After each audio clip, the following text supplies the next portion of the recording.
নমস্কার, study of ফৌজি 2.0 চ্যানেলে আপনারাকে জানাই স্বাগত।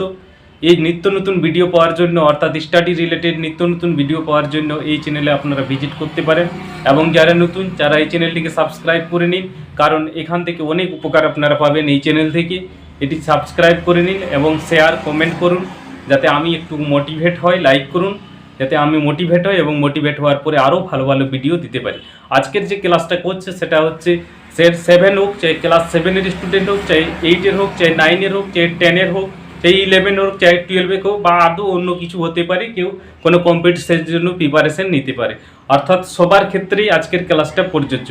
কারণ কেউ যদি ইংরেজিতে কথা বলতে চায় তারও জন্য এই ক্লাসটা প্রয়োজন, অর্থাৎ কেউ যদি অন্য কিছু শিখতে চায় ইংরেজি সম্বন্ধে তারও ওই জন্য দেওয়া। আমরা যদি ইংরেজি শিখতে চাই তাহলে প্রথমত আমাদের যেটা জানা দরকার সেটা হচ্ছে ইংরেজি টেন্স। টেন্স না জানলে আমরা কোনো মতেই ইংরেজি শিখতে পারবো না। ইংরেজি লেখার ক্ষেত্রে যেমন আমাদের টেন্সের দরকার আছে বা গ্রামারের রুলের দরকার আছে, তেমনিভাবে ইংরেজিতে কথা বলার জন্য কিন্তু আমার টেন্সের রুলের দরকার আছে।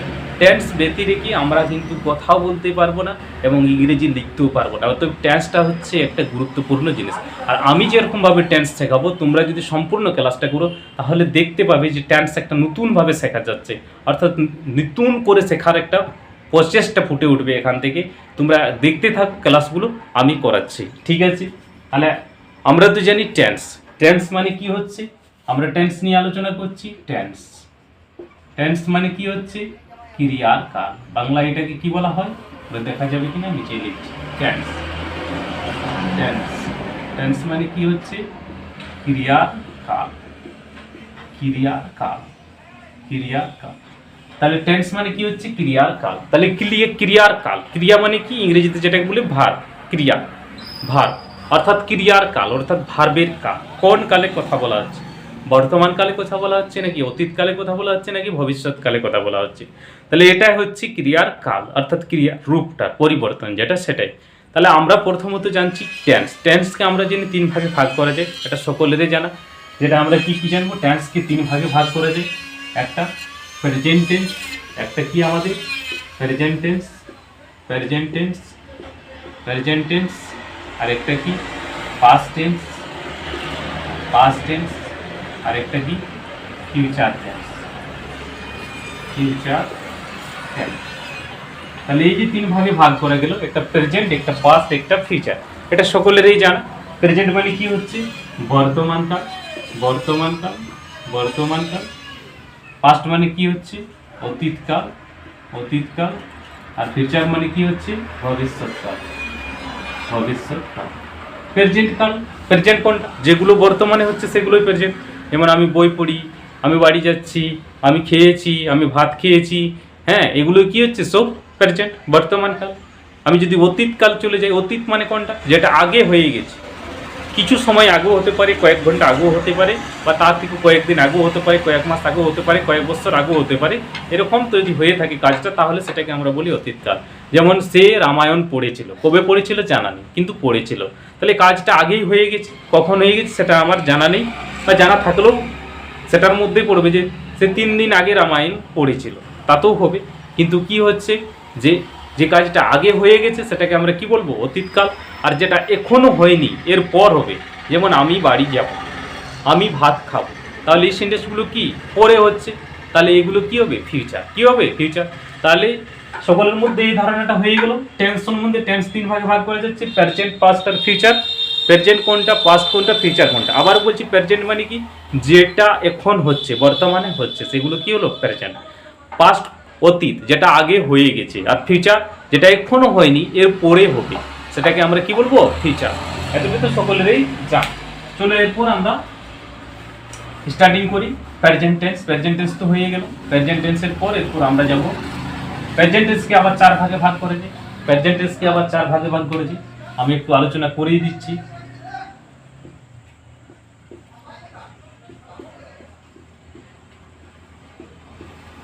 প্রেজেন্ট টেন্স, প্রেজেন্ট টেন্সকে আবার 4 ভাগে ভাগ করে দেয়। নাম্বার 1, প্রেজেন্ট টেন্সকে 4 ভাগে ভাগ করে দেয়, simple present,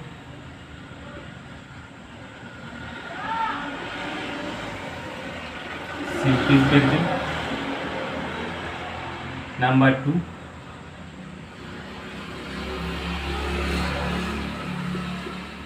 present continuous, present continuous. Number 3 present perfect, present perfect. Number 4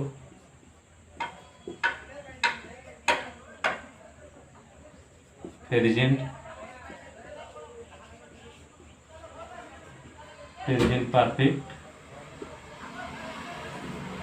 continuous, present perfect continuous. তাহলে সিম্পল প্রেজেন্ট কোনটা একটু একটু করে আমরা বুঝে নিই। সিম্পল প্রেজেন্ট এটাকে বাংলায় বলা হয় সাধারণ বর্তমান। কি বলা হয়? সাধারণ বর্তমান। এটাতে কি বলা হয়? ঘটমান। প্রেজেন্ট কন্টিনিউয়াস, কন্টিনিউয়াসকে কি বলা হয়? ঘটমান বর্তমান, ঘটমান বর্তমান। প্রেজেন্ট পারফেক্ট কি বলা হয়? পুরা গঠিত, পুরা গঠিত বর্তমান। আর এটা কি বলা হয়? পুরা গঠিত ঘটমান বর্তমান, পুরা গঠিত ঘটমান বর্তমান, পুরা গঠিত ঘটমান বর্তমান। তাহলে আমরা দেখলাম সিম্পল প্রেজেন্ট মানে সাধারণ বর্তমান, সিম্পল প্রেজেন্ট মানে কি হচ্ছে? সাধারণ বর্তমান। প্রেজেন্ট কন্টিনিউয়াস মানে ঘটমান বর্তমান, প্রেজেন্ট পারফেক্ট পুরা গঠিত বর্তমান, আর প্রেজেন্ট পারফেক্ট কন্টিনিউয়াস মানে পুরা ঘটিত ঘটমান বর্তমান কাল। এরপর আমরা আলোচনা করছি যে সিম্পল প্রেজেন্ট। সিম্পল প্রেজেন্ট কোনটা এগুলোকে আলোচনা করছি। সিম্পল প্রেজেন্ট কি হচ্ছে? না, present indefinite tense is used in a present form of A verb or historical truth or eternal truth or habitual actions। মানে কি হচ্ছে? সিম্পল প্রেজেন্ট টেন্স আমাকে অনেকভাবে মনে রাখতে হতে পারে, কিন্তু সিম্পলভাবে মনে রাখলেও হবে। Simple present tense, simple present tense মানে কি হচ্ছে? যেটা বর্তমান কালে মানে সাধারণভাবে যে কাজটা হয়ে থাকে, বর্তমান কালে সাধারণভাবে যে কাজটা হয়ে থাকে, অথবা যদি কোনো অভ্যাসগত কাজ বোঝায়। যেমন আমি বই পড়ি, আমি সকালবেলা বই পড়ি, তাহলে সকালবেলা প্রত্যেকদিন বই পড়াটা আমার কি একটা অভ্যাসগত কাজ। যেমন আমি ভোরে ঘুম থেকে উঠি, 4টার সময় ঘুম থেকে উঠি, 4টার সময় ঘুম থেকে ওঠাটা আমার কি একটা অভ্যাসগত কাজ। যেমন আমি ভাত খাই, ভাত খাওয়াটা কি আমার একটা অভ্যাসগত কাজ। যেমন আমি রোজ স্নান করি, এটা আমার কি একটা অভ্যাসগত কাজ। তাহলে এই যে জিনিসগুলো যেগুলো অভ্যাসগত কাজ, হ্যাবিচুয়াল অ্যাকশনস, ইংরেজিতে কি বলে এটাকে? Habitual actions. বা এটারনাল ট্রুথ, যেটা চিরসত্য। যেমন সূর্য পূর্ব দিকে উঠে, এটা কি? চিরসত্য। এটা কি হচ্ছে? একটা চিরসত্য। সূর্য পূর্ব দিকে উঠে, তাহলে এটা একটা চিরসত্য। বা আমরা বলতে পারি তাহলে ইটারনাল ট্রুথ হয়ে গেল। আর একটা হিস্টোরিক্যাল ট্রুথ অর্থাৎ ঐতিহাসিক সত্য। ঐতিহাসিক সত্য কোনটা? যেটাকে আমরা কি বলবো? ইতিহাসের ঘটনা কিন্তু সত্য হয়েছে। যেমন সম্রাট অশোক কলিঙ্গ জয় করেন, যেমন 1947 খ্রিস্টাব্দে ভারতবর্ষ স্বাধীন হয়, তাহলে এগুলো কি একটা ঐতিহাসিক সত্য। তাহলে এইসব জিনিসগুলো নাম করে আসবে প্রেজেন্ট ইনডিফিনাইট টেন্স অর্থাৎ সিম্পল প্রেজেন্ট টেন্সের মধ্যে আসবে, সিম্পল প্রেজেন্ট টেন্সের মধ্যে আসবে। এটাকে মনে রাখার কৌশল যদি আমি ধরে নিই, বাংলায় যে এখানে থাকবে, অন্য কিছুগুলো থাকতে পারে, কিন্তু সেগুলো অ্যাকচুয়ালি পারফেক্ট নয়, অ্যাকচুয়ালি পারফেক্টভাবে নয়। আমরা যেটা জানছি যে যদি আমরা বুঝতে হয়, তাহলে যেটা আমাদের দরকার সেটা কি হচ্ছে? যে বর্তমানকালে, আমি আবারও বলছি বর্তমানকালে, আচ্ছা লিখে দেবো পরে, সেটা একটু আর একটু অন্যরকমভাবে দেখতে পারি, কিন্তু একটা করে সঠিক নিয়ম নয় মনে রাখার জন্য। যে রস্যই থাকে যদি, অন্তস্থ যদি থাকে আর এ যদি থাকে, অর্থাৎ ভার্বের শেষে রস্যই অন্তস্থ আর এ যদি থাকে, তাহলে আমরা জানবো সেটা প্রেজেন্ট ইনডিফিনাইট টেন্সের মধ্যে আছে। কিন্তু এগুলোর ব্যতিরেকেও প্রেজেন্ট ইনডিফিনাইট টেন্স হতে পারে। তাহলে আমরা এখন শিখছি সম্পূর্ণভাবে যে সিম্পল প্রেজেন্ট টেন্স। আবার সিম্পল প্রেজেন্ট টেন্স শিখলেই হবে না, তার ভিতরে যে 4টা ফরম্যাট আমরা পাবো, অর্থাৎ একটা সেন্টেন্সকে আমরা যে 4 ভাগে কথা বলতে পারি, একটা সেন্টেন্সের কথা আমরা 4 ভাগ বলতে পারি, সেই 4 ভাগে বলার যে আমাদের কৌশল সেটাও আমাকে শিখতে হবে, তবেই আমরা শিখতে পারবো। হয়েছে? তাহলে সিম্পল প্রেজেন্ট অর্থাৎ সিম্পল প্রেজেন্টকে যদি আমি শিখি, তার আগে আমাকে একটু জানা দরকার। আচ্ছা, সিম্পল প্রেজেন্ট হলো, আচ্ছা এটা একটু আলোচনা করে দিই। প্রেজেন্ট কন্টিনিউয়াস, কন্টিনিউয়াসটা কি হচ্ছে? কন্টিনিউয়াস মানে কি হচ্ছে? বর্তমানকালে যে কাজটা চলছেই, অর্থাৎ শেষ হয়নি, শুরু হয়েছে কিন্তু শেষ হয়নি, এখনই শুরু, শেষ হয়নি।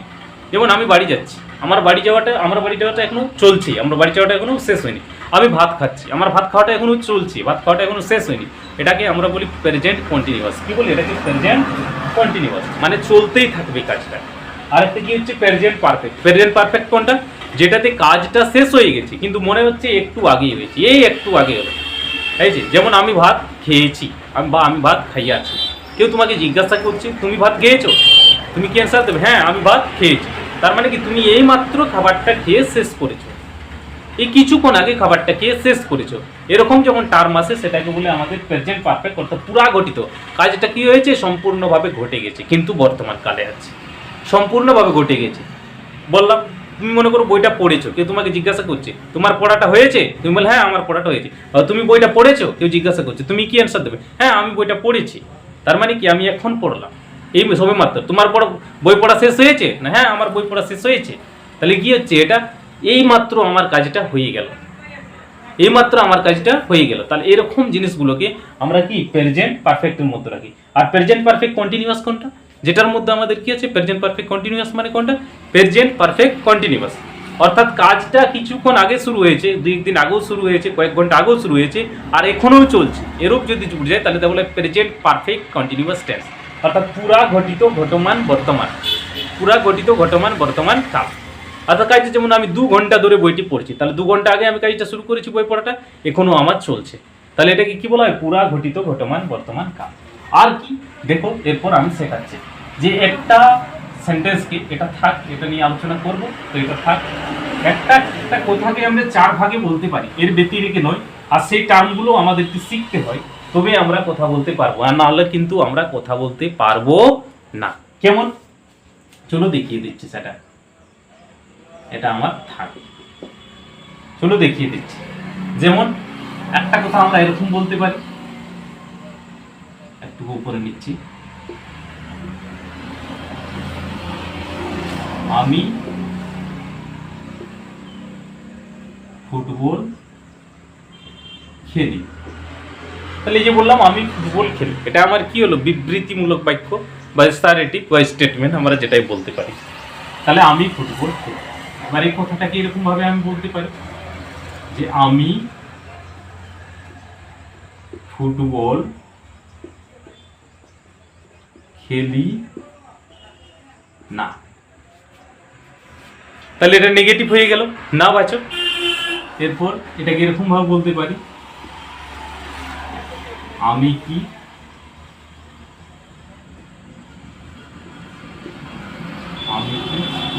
ফুটবল খেলি? Question mark. আর এটা এরকম হতে পারে, আমি কি ফুটবল খেলি না। তাহলে আমি কি ফুটবল খেলি, এটা কি হলো? ইন্টারোগেটিভ। আর আমি কি ফুটবল খেলি না, এটা কি হলো? Interrogative negative. কি হলো? Interrogative negative. তার মানে আমি বুঝলাম যেটা, যে একটা কথাকে আমরা 4 রকম ভাবে বলতে পারি, মানে একটা বাক্যকে আমরা 4 রকম ভাবে বলতে পারি, এবং এটাই আমাদের ভাষা বলার প্রকৃতি। অর্থাৎ এরকম 4 রকম ভাবে বলতে পারি, এর ব্যতিরেকে আমরা বলতে পারি না। কিন্তু আমাদেরকে শিখতে হবে এই 4টা ফরম্যাটে, আমাদেরকে শিখতে হবে কি এই 4টা ফরম্যাটে। তবেই তো আমরা, কেউ কোশ্চেন করলে আমি বুঝতে পারবো, তার অ্যান্সার আমি অ্যাসারিটিভ দিতে পারি, নেগেটিভও দিতে পারি, তবেই তো আমি অ্যান্সার তার নেগেটিভ দিতে পারবো, অ্যান্সার নেই। কেউ তো এমনও কোশ্চেন করতে পারে আমি কি ফুটবল খেলি না, ইন্ট্রোগেটিভ নেগেটিভও তো কোশ্চেন করতে পারে। তার মানে তার কি প্রভাব পড়বে, তার কি অর্থ আসবে, এগুলো যদি আমরা সম্পূর্ণভাবে না জানি তাহলে কিন্তু ইংরেজি শেখা আমাদের পক্ষে সম্ভব নয়। অনেকেরই তো ইংরেজি শিখি কিন্তু এটা শিখে, হ্যাঁ আমি শিখে গেলাম, ভয়েস চেঞ্জ হয়ে গেবে, এটা আমি শিখলাম, আমি ট্রান্সলেট করতে শিখে গেলাম, আমি ফুটবল খেলি, I play football, I play football, I play football, আমার হয়ে গেল ইংরেজি, আমি ইংরেজি শিখে গেলাম, আমি টেন্স শিখে গেলাম। আরে বাবা সম্ভব নয়, অত সহজে সম্ভব নয়। একবারে ধীরে ধীরে করে শিখতে হবে এবং সম্পূর্ণ জিনিসটাকে শিখতে হবে, তবেই শিখতে পারবে, না হলে শিখতে পারবে না। এই যে আই প্লে ফুটবল আমি বুঝে গেলাম মানে আমার হলো, হয়ে গেল না। একটা টেনিসের ভিতরে অনেক কিছু জিনিস থাকে, সেগুলোকে ভালো করে খুঁটিনাটি বুঝতে হবে, না বুঝলে তো ক্লাস করতে পারবে না, ক্লাস কোনো বুঝতেও পারবে না। চলো এখন আমি আলোচনা করছি সিম্পল প্রেজেন্ট অর্থাৎ সাধারণ বর্তমান কাল। এগুলো আমি এখন ছেড়ে দিচ্ছি, এগুলো পরে আলোচনা করা হবে। ঠিক আছে, আমি এক একটা করে আলোচনা করে নেব। একটা টেন্স, আবার একটা টেন্সের যে 4টা ফর্ম হবে, সেই 4টা ফর্মকেও আমি আবার এখানে আলোচনা করব। কি করে আলোচনা করব সেটা আমি পরে বুঝিয়ে দিচ্ছি। ঠিক আছে, তাহলে সিম্পল প্রেজেন্ট অর্থাৎ সাধারণ বর্তমান, এটা নিয়ে আমরা আলোচনা করছি। এর ক্রিয়া শেষে অবশ্যই অন্তঃস্থ লিখে থাকবে, বা এটাকে আমি বলেছিলাম তো যে present indefinite tense is used in a present form of A verb or historical truth or eternal truth or habitual actions, এরকম হতে পারে। বা আমরা বাংলায় বললে কি হবে যে বর্তমানকালে কোনো কাজ সাধারণভাবে যদি ঘটে থাকে তাহলে, বা সেটা যদি কোনো চিরসত্য হয়, অভ্যাসগত হয়, এরকম যদি বোঝায়, বা কোনো ঐতিহাসিক সত্য হয়, তাহলে সেটাকে আমরা প্রেজেন্ট ইনডিফিনাইট টেন্সের মধ্যে ফেলবো। তাহলে কি করি এখন দেখি এ রুল কি হচ্ছে। এর রুল হচ্ছে subject plus V1 plus object. কি হচ্ছে? Subject plus V1 plus object. আমরা প্রথমে এসআরএফটা করছি, যেমন আমি ভাত খাই, তাহলে আমি ভাত খাই, subject plus V1 plus object. এরপর যারা সাবজেক্ট জানুনি, ভাত জানুনি, অবজেক্ট জানুনি, তাদের উদ্দেশ্যে একটু বলে দিয়ে রাখছি সাবজেক্ট কোনটা। সাবজেক্ট কি? সাবজেক্ট মানে হচ্ছে একটা বাক্যে যার উদ্দেশ্যে বলা হচ্ছে, তাকে আমরা কি বলি? সাবজেক্ট। অর্থাৎ একটা বাক্যে যার উদ্দেশ্যে আমরা বলছি তাকে কি বলা হয়? সাবজেক্ট। যেমন এখানে একটা বাক্য আমি ভাত খাই, এখানে কার উদ্দেশ্যে বলা হচ্ছে? আমার উদ্দেশ্যে বলা হচ্ছে। তাহলে আমি শব্দটা এখানে কি হবে? সাবজেক্ট। কি হবে? আমি শব্দটা এখানে কি হবে? সাবজেক্ট। রইল ভার্ব কোনটা? অর্থাৎ যার দ্বারা করা, খাওয়া, যাওয়া, ঘটা ইত্যাদি বোঝায়, কাজ বোঝায়, এক কথায় যার দ্বারা কাজ বোঝায়। বা অন্যভাবে বলতে গেলে বলতে হয় যে একটা এমন একটা শব্দ, মানে ওয়ার্ড বা এমন একটা শব্দ যেটা না দিলে বাক্যের অর্থটা সম্পূর্ণই হয় না, তাকেই আমরা কি বলি? ভার্ব। যেমন এখানে দেখো, আমি এই শব্দটা লিখলাম আমি ভাত, তাহলে আমি ভাত মনে হচ্ছে কিছু একটা, আমি ভাত দিই, আমি ভাত খাওয়াই, কিছু একটা দরকার হচ্ছে। আমি ভাত দিলে আমার বাক্যটা সম্পূর্ণ হচ্ছে না, তাহলে কোনো একটা দরকার হচ্ছে। তাহলে এই খাই শব্দটা দিলে আমার বাক্যটা সম্পূর্ণ হচ্ছে, বা আমি ভাত খাওয়াই দিলেও সম্পূর্ণ হচ্ছে। তাহলে কোনো একটা জিনিস দরকার হচ্ছে, যে জিনিসটা দিলে আমার বাক্যটা কি হচ্ছে? সম্পূর্ণ হচ্ছে। তাহলে এই যে সম্পূর্ণ হচ্ছে যে জিনিসটা দিলে সেটাকে আমরা কি বলবো? ভার্ব। কি বলবো? ভার্ব বা কাজ বুঝাই। যেরকম করে মনে রাখতে পারবে, মনে রাখলেই হয়। এখন ব্যাপার হচ্ছে যে আমি ভাত খাই, এটা তো বললাম যে আমি ভাত খাই, এটা তো হয়েই গেল। তাহলে এটা কি এখন মানে কি বলবো? যে খাই, তাহলে ভার্ব হয়ে গেল। এবার আসছি অবজেক্ট কাকে বলবো? না, আমরা যদি ক্রিয়াকে কি বা কাকে দিয়ে প্রশ্ন করি, এটা ক্রিয়াকে কি বা কাকে দিয়ে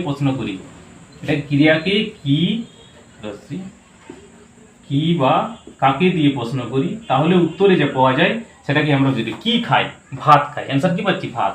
তাহলে ভাতটা কি হয়ে গেল? অবজেক্ট। ভাতটা কি হয়ে যাবে? অবজেক্ট।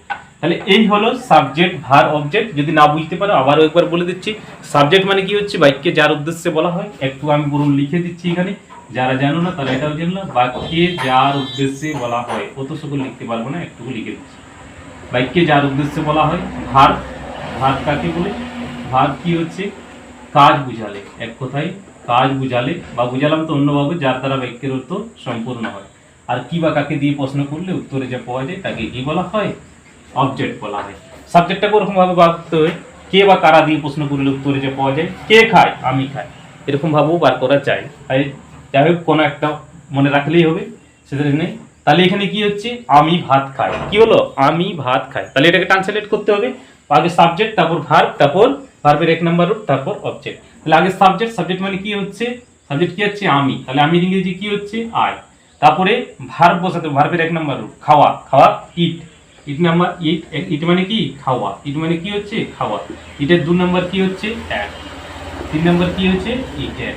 তাহলে এটাকে আমরা বলি V1, এটাকে বলি V2, আর এটাকে বলি V3। অর্থাৎ ভার্বের 1 নাম্বার রূপ, 2 নাম্বার রূপ, 3 নাম্বার রূপ, প্রেজেন্ট, পাস্ট পার্টিসিপেল। তাহলে কি হলো? 2 নাম্বার, মানে এটা বসাতে হবে, 2 নাম্বার নয়, 1 নাম্বার বসাতে হবে। তাহলে ইট বসাতে হবে, ইট হলো। তারপরে কি হলো? অবজেক্ট কি আছে? ভাতের ইংরেজি কি? রাইস।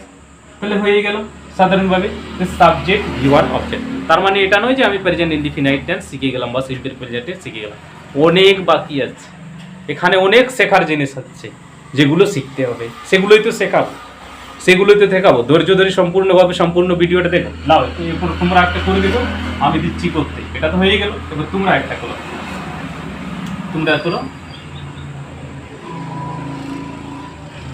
আমি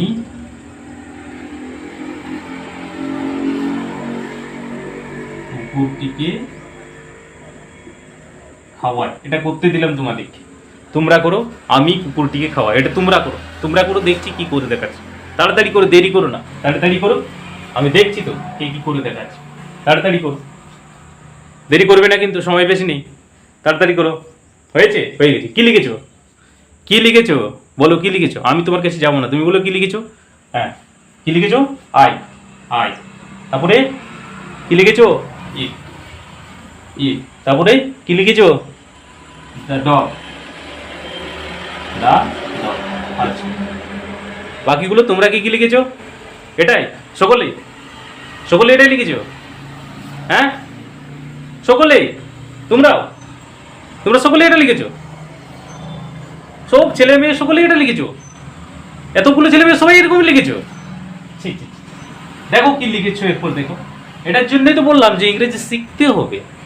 ইংরেজি না শিখলে উল্টা উল্টা বলে দেবে, উল্টো পাল্টা হয়ে যাবে গোটায়। দেখো উল্টো পাল্টা কেমন করে দিয়েছো। কি লিখেছো? I eat the dog. তাহলে আই মানে কি? আমি। ইট মানে কি? খাওয়া। ইট মানে কি? খাওয়া।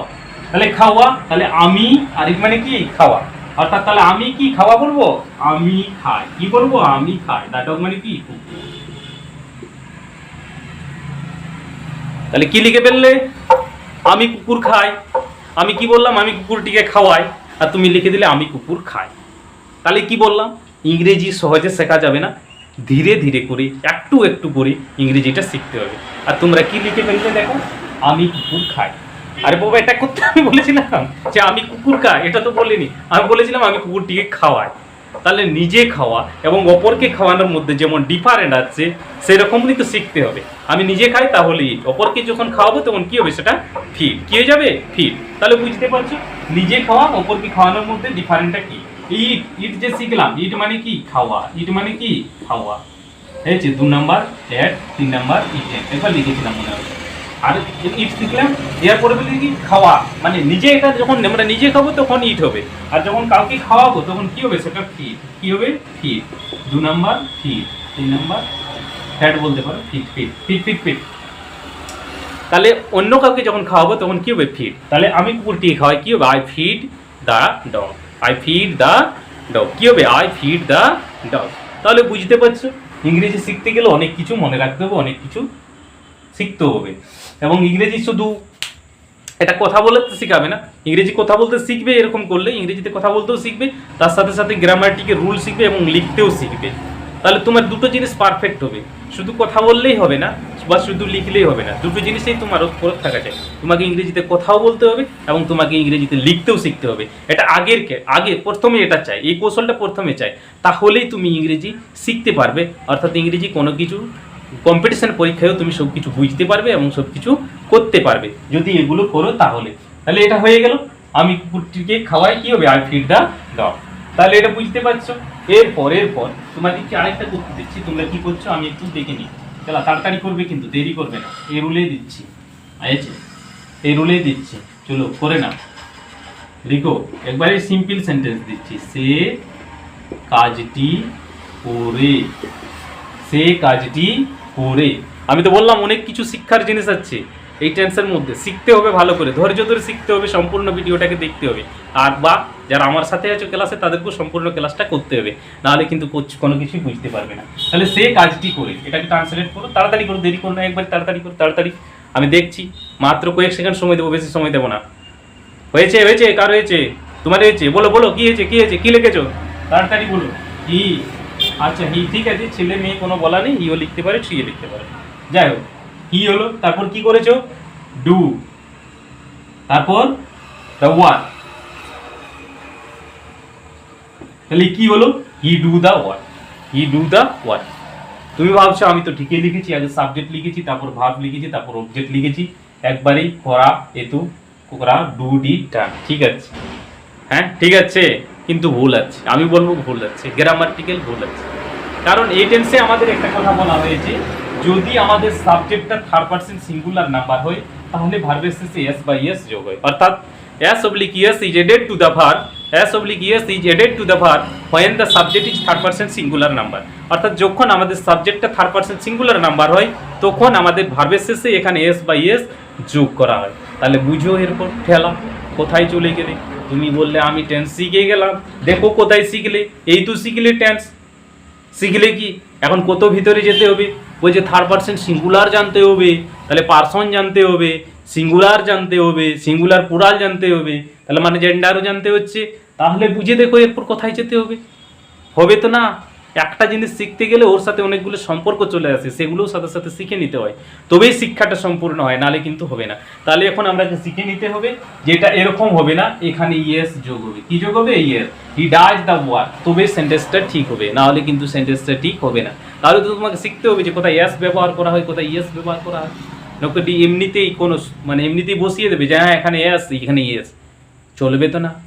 তার যে নিয়ম, তার যে রুল, সে রুলটাকে ফলো করতে হবে, আদারওয়াইজ তুমি কিন্তু এগুলো করতে পারবে না। বারবার বলছি তোমরা এগুলো করতে পারবে না। তাহলে জানতে গেলে, বুঝতে গেলে তোমাকে এই জিনিসগুলো একটু লক্ষ্য রাখতেই হবে এবং এগুলো সেরকমভাবেই পড়াশোনা করতে হবে।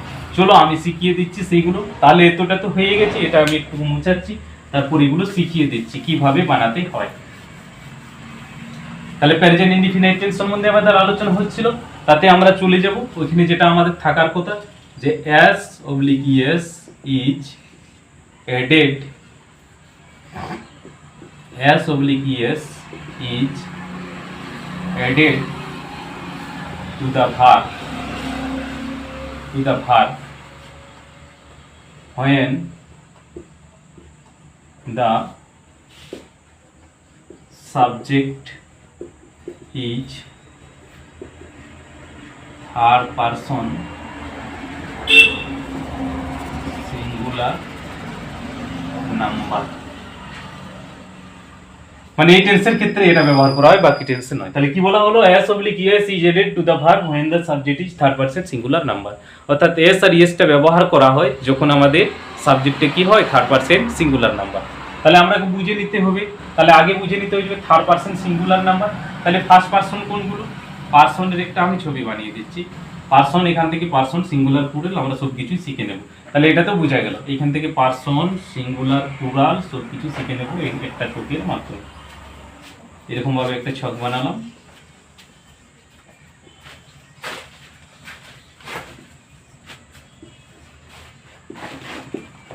আই উই পার্সনটাকে লিখে নিই, এটা হলো ফার্স্ট পারসন। কি হলো? First person. এটা হবে সেকেন্ড পারসন, সেকেন্ড পারসন। এটা হবে থার্ড পারসন। ইউ ইউ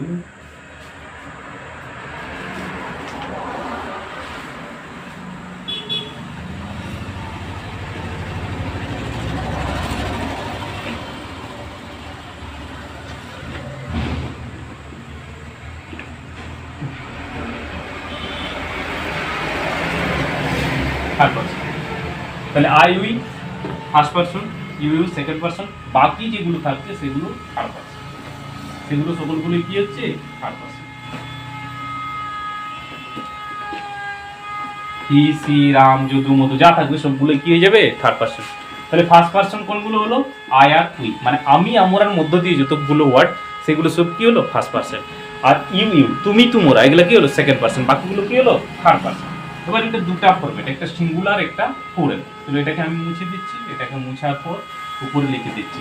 তাহলে এদিকে যেটা আমার আছে, এদিকে যেটা থাকছে এটা হচ্ছে সিঙ্গুলার, আর এই পাশে যেটা থাকছে এটা হলো সিঙ্গুলার, সিঙ্গুলার, আর এটা হলো প্লুরাল। তাহলে এটা হলো সিঙ্গুলার, এটা হলো প্লুরাল। তাহলে কি হচ্ছে? এই পাঁচটা সিঙ্গুলার, যেমন আমি সিঙ্গুলার কোনটা যদি একজন বুঝে তাহলে সেটা সিঙ্গুলার, একের বেশি বুঝালে প্লুরাল। তাহলে আমাদের যেটা ছিল সেটা কি ছিল? as oblique es is added to the verb when the subject is third person singular number। তাহলে যখন আমাদের সাবজেক্টটা থার্ড পারসন হবে এবং সিঙ্গুলার নাম্বার হবে, কি বললাম? থার্ড পারসন হবে এবং সিঙ্গুলার নাম্বার হবে, তখনই আমাদের ভার্বের শেষে এই টেন্সের ক্ষেত্রে s বাই s যোগ হবে, নালে s বাই s যোগ হবে না। তাহলে থার্ড পারসন কোনটা বুঝিয়ে দিলাম, পারসনটা মনে রাখে নেবে। I we first person, you you second person, বাকিগুলো সব কি হবে? Third person. বাকিগুলো সব কি হবে? Third person. তাহলে বলেছিল সে, তাহলে সেটা কি হবে? হি লিখে দিয়েছি, থার্ড পারসন। তাহলে বাংলায়, বাংলাটা এটা বলছি না, এটা তোমরা একটু দেখে নিও। ফার্স্ট পারসনকে বাংলায় বলে উত্তম পুরুষ, সেকেন্ড পারসনকে বলে মধ্যম পুরুষ, আর থার্ড পারসনকে বলে প্রথম পুরুষ, মানে এর উল্টোটা বলা হয় বাংলায়। যাই হোক, ওটা তোমরা দেখে নেবে। এটা আমি সিঙ্গুলার প্লুরাল বুঝিয়ে দিলাম, কোনটা সিঙ্গুলার কোনটা প্লুরাল। সিঙ্গুলার মানে যদি একটা বুঝি তাহলে সেটাকে সিঙ্গুলার, একের বেশি বুঝালে প্লুরাল। ফার্স্ট পারসন আবার কোনগুলা, আই হলো first person, you second person, বাকিগুলো সব থার্ড পারসন। তাহলে আমাদের যেটা ডেফিনেশনে ছিল সেটা কি ছিল, যদি আমাদের বলা হয়েছিল es s oblique es is added to the verb in present indefinite tense when the subject is third person singular number, অর্থাৎ যখন আমাদের সাবজেক্টটা থার্ড পারসন সিঙ্গুলার নাম্বার হবে তখনই আমাদের ভার্বের শেষে এস বা ইয়েস যোগ হবে, নাহলে এস বা ইয়েস যোগ হবে না। তাহলে থার্ড পারসন সিঙ্গুলার নাম্বার হতে হবে, তবে এস বা ইয়েস যোগ হবে। চলো সেটা একটু দেখে নিই, এস ইয়েস এর যোগাযোগটা কেমন সেটা একটু দেখে নিই। তাহলে মনে করো যেমন একটা দিয়েছিলাম ওটা ছেড়ে দিচ্ছি, এখন অন্য কিছু লিখি। যেমন নিয়ে নিলাম প্রিয়া, প্রিয়া একটি ছবি আঁকে। তাহলে দেখে নাও কাজগুলো যেগুলো হচ্ছে আঁকে, এটা তো এরকম ভাবে আমি যদি দেখি তাহলে আঁকে, আঁক যুক্ত এ, আঁক যুক্ত এ সমান কি হবে, আঁকি এরকম ভাবে যুক্ত অবস্থা থাকতে পারে, যেটা বলেছিলাম রস্যই অন্তস্থ ও লিখে থাকবে, বা বলেছিলাম সাধারণভাবে কাজটা ঘটে থাকবে।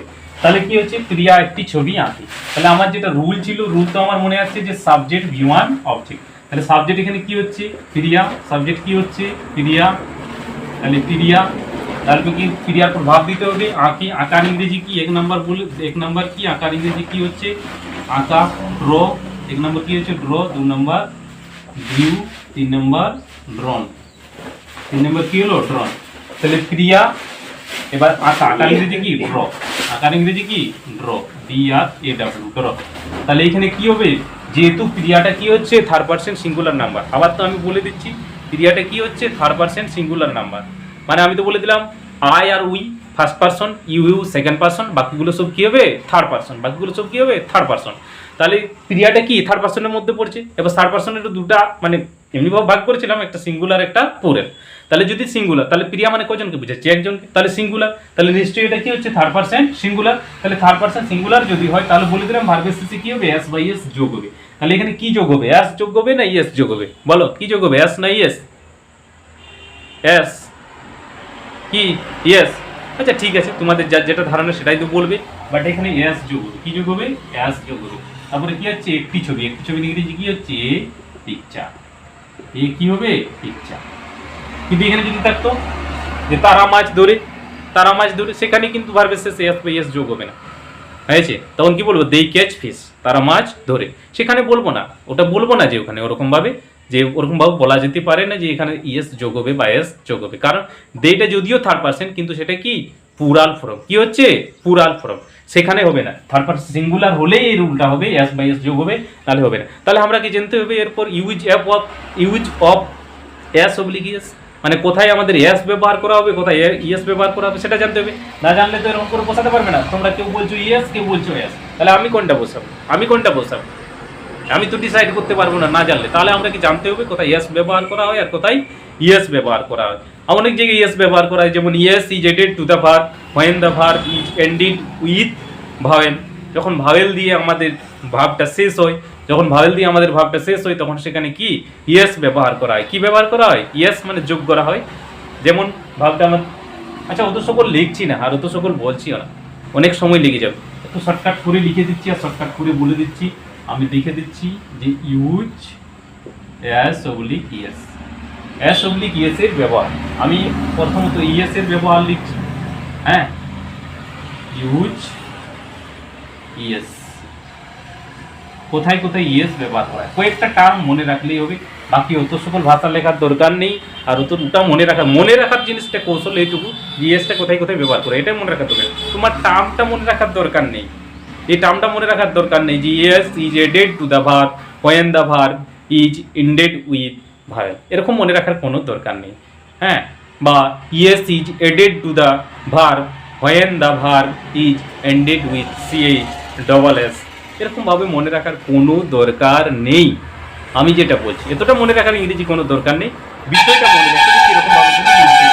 তাহলে ইয়েসটা কোথায় কোথায় ব্যবহার করা হয়, ইউজ ইয়েস কোথায় কোথায় ব্যবহার করা হয়, যদি ভার্বের শেষে, আমি ভার্বের শেষে কথাটা বলে দিচ্ছি, যদি ভার্বের শেষে ভাওয়েল থাকে, কি থাকে ভাওয়েল থাকে, CH থাকে, S থাকে, কি বললাম, যদি ভার্বের শেষে ভাওয়েল থাকে, CH থাকে, S থাকে, তাহলে আমরা ইয়েস ব্যবহার করব। কি ব্যবহার করব, ইয়েস ব্যবহার করবো। আবারও বলে দিচ্ছি, ভাওয়েল যদি থাকে সিএইচ থাকে ডবল এস থাকে। তাহলে ভাওয়েল যেমন ডু ডু ভাওয়েল হচ্ছে, ওটা কি ভাওয়েল? ভাওয়েল তো যেন কনসোনেন্টের ভাওয়েল। দেখুন কতটা শিখতে হচ্ছে, কনসোনেন্ট শিখতে হচ্ছে, ভাওয়েল শিখতে হচ্ছে, মানে এবিসিডি সবগুলোই শিখতে হচ্ছে।